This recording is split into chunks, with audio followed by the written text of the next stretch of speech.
Hello everyone, नमस्ते अनि स्वागत छ हजुरहरूलाई हिमालय किचनमा। आज म हजुरहरूको लागि लिएर आएको छु एकदमै मिठो गरी बन्ने थकाली अचारको रेसिपी। यो बनाउन पनि एकदमै सजिलो, छिटो र मिठो हुन्छ। यसको लागि मैले यहाँ प्यान बसाइसकेको छु र यसमा मैले राखेँ 3टा ठुलो साइजको टमाटर मैले यसरी काटेर लिएको छु, त्यसलाई राखेँ। 2टा लसुनको भोटीलाई राखेँ, 2टा हरियो खुर्सानी र एउटा रातो सुकेको खुर्सानी पनि राखेँ। खुर्सानी आफ्नो इच्छाले राख्न सकिन्छ, सुकेको हरियो या कति राख्ने त्यो राख्न सकिन्छ। र यसमा मैले राखेँ नुन आफ्नो स्वाद अनुसार।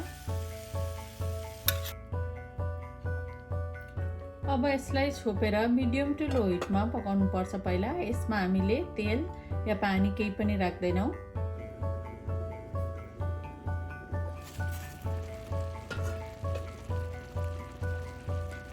अब टमाटर गलिसकेको छ राम्ररी र यसबाट पानी पनि निस्केको छ।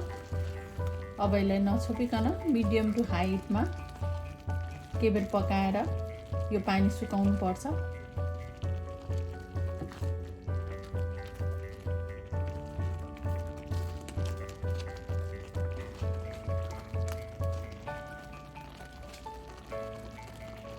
र यति बेला म यसमा राख्दैछु आधा सानो चम्चा रातो खुर्सानीको धुलो। काश्मिरी रातो खुर्सानी पनि राख्न सकिन्छ यसमा, अचार अलिक पिरो बनाउने भए। अब मिक्स गरिदिए।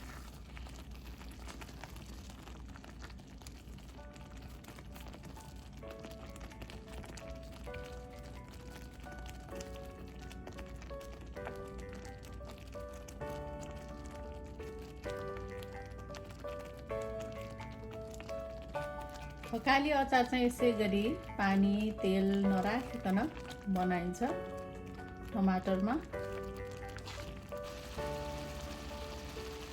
ल अचार पाक पनि सकेको छ। यति बेला मैले यसमा राखेँ आधा सानो चम्चा टिमुरको धुलो। यो थकाली अचार बनाउँदा टिमुर चाहिँ छुटाउनै हुँदैन। मैले आधा सानो चम्चा राखेको छु, आफ्नो स्वाद अनुसार धेरै थोरै राख्न सकिन्छ। र मैले राखेँ केही हरियो धनियाँको पत्ताहरू। मिक्स गरिदिउँ। अब यसलाई केही बेर सेलाउनको लागि छोडिदिने अनि त्यसपछि यसलाई पिस्नुपर्छ।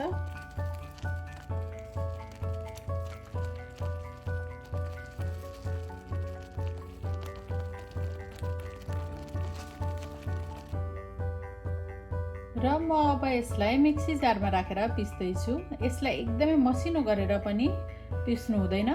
यसलाई सिलबटमा अथवा खलबच्चामा कुट्दाखेरि पनि पिस्दा पनि हुन्छ।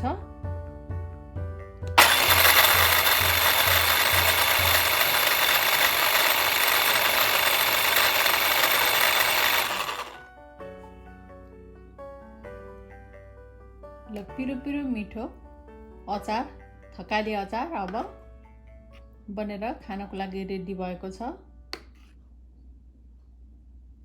एकदमै मिठो देखिएको छ। हजुरहरू पनि यसै गरी थकाली अचार बनाएर अवश्य पनि इन्जोय गर्नुहोला। एकदम मिठो हुन्छ, छिटो सजिलो बनाउन पनि। हस्त यो मिठो थकाली अचारको रेसिपी हजुरहरूलाई राम्रो लाग्यो भने हाम्रो भिडियोलाई लाइक, कमेन्ट, सेयर गरिदिनु होला। यस्तै रेसिपीहरूको लागि हाम्रो च्यानललाई सब्स्क्राइब पनि गरिदिनु होला। सब्स्क्राइब गरिसकेपछि नजिकै रहेको नोटिफिकेसन बेललाई पनि अवश्य पनि क्लिक गरिदिनु होला। फेरि पनि यस्तै मिठो परिकारको रेसिपी लिएर आउने नै छु। हाम्रो भिडियो हेरिदिनु भएकोमा हजुरहरूलाई धेरै धेरै धन्यवाद।